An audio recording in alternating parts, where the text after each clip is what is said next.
ہم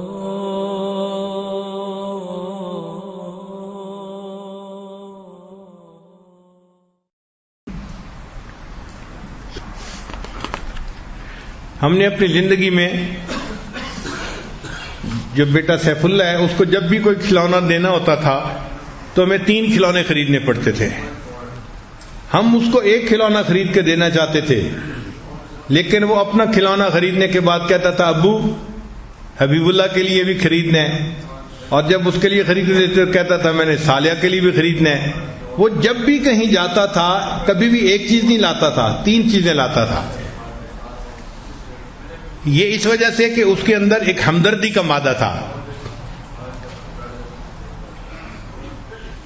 چنانچہ ایک مرتبہ ہمارے گھر میں ایک فقیر عورت آئی، بوڑھی عورت تھی دیہاتی، اور میری اہلیہ کے پاس بیٹھ کے تھوڑی دیر بات کرنے لگی کہ میرے پاس کھانا نہیں اور رمضان شریف آ رہا ہے، میں نے روزے رکھنے ہیں، میں نے فلاں ہے. تو اہلیہ نے ان کو کچھ پیسے دے دیے کہ آپ جا کے رمضان شریف کے لیے اپنی گروسری خرید لیں. اب یہ سیف اللہ باتیں سن رہا تھا، تو جب وہ اٹھ کے جانے لگی تو یہ اپنی امی سے کہنے لگا امی یہ تو اتنی بوڑھی ہے، یہ کیسے چیزیں خریدے گی اور اس کو کھانا پکا کے کون دے گا. یعنی چھوٹا بچہ ہے، اس کو یہ تو پتہ چل گیا کہ امی نے پیسے دے دیے ہیں وہ خرید لے گی، لیکن چونکہ وہ بوڑھی تھی اور کمزور تھی تو یہ اس کو دیکھ کے کہہ رہا تھا امی یہ اپنا کھانا کیسے بنائے گی. تو پھر امی مسکرائی، اس نے کہا کہ اچھا ابو سے پوچھو، میں اس کا کھانا بنانے کے لیے ساتھ چلی جاتی ہوں. ہمارے بچوں میں سے یہ صرف سیف اللہ کے اندر خاص بات دیکھی ہے ہم نے.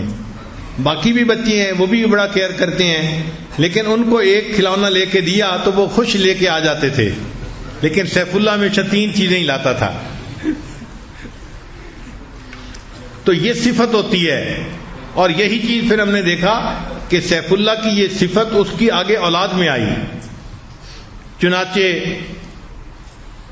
حنانہ جو ہے اتنی دوسرے کی کیئر کرنے والی بچی ہے کہ کئی دفعہ میں اس کی عادت پہ حیران ہوتا ہوں.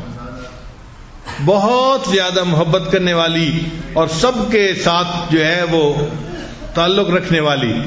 چنانچہ ایک مرتبہ میں اپنے کمرے سے باہر نکلا تو ڈاکٹر محسن صاحب کا بڑا بیٹا محمد وہ سرمد کو ذرا ڈانٹ ڈپٹ کر رہا تھا اور ہارڈ ٹائم دے رہا تھا. سرمد سائیکل چلانا چاہتا تھا گھر کے صحن میں، اور وہ راستے میں کھڑا ہو گیا تھا. اب سرمد رو رہا ہے، حنانہ بھی رو رہی ہے. میں باہر نکلا تو میں نے بچوں سے پوچھا کہ بھئی رو کیوں رہے ہو؟ تو حنانہ اور سرمد دونوں نے بتایا کہ یہ محمد راستہ روک کے کھڑا ہے، ہم اپنا سائیکل نہیں چلا پا رہے.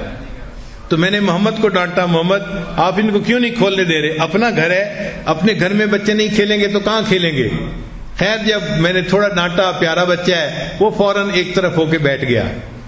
قدرتاً میرے پاس کچھ سویٹس تھیں تو میں نے کہا آؤ بچوں میں آج آپ لوگوں کو سویٹس دیتا ہوں. چنانچہ میں نے جو ہے نا بچوں کو سویٹس دینی تھیں تو محمد جو راستہ روک کے کھڑا تھا اس کو سزا کے طور پہ میں نے کہا کہ محمد آپ چونکہ دوسروں کو تنگ کرتے ہو آپ کو میں نے سویٹ نہیں دینی. اب یہ بات سن کے جو محمد تھا ڈاکٹر صاحب کا وہ تھوڑا سیڈ ہو گیا کہ مجھے سویٹ نہیں ملے گی. تو میں نے باقی سارے بچوں کو سویٹ تقسیم کر دی. جب میں نے سب کو دے دی نا تو اس کے بعد حنانہ میرے پاس آئی اور مجھے کہنے لگی دادا ابو محمد کو بھی دے دیں. یعنی جس کی وجہ سے وہ پریشان ہو رہی تھی جب اس بچے کو ڈپرائیو کیا تو وہ کہنے لگی نہیں نہیں آپ اس کو ڈپرائیو نہ کریں، اس کو بھی آپ سویٹس دے دیں.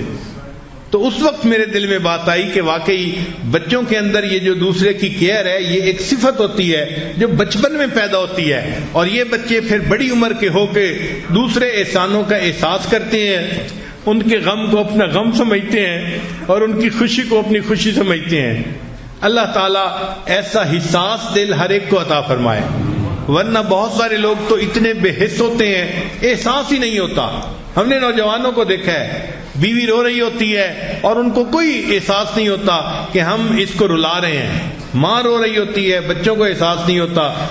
بہن روتی ہے، بھائی کو احساس نہیں ہوتا. یہ بے حس ہونا اللہ تعالیٰ کو بہت ناپسند ہے.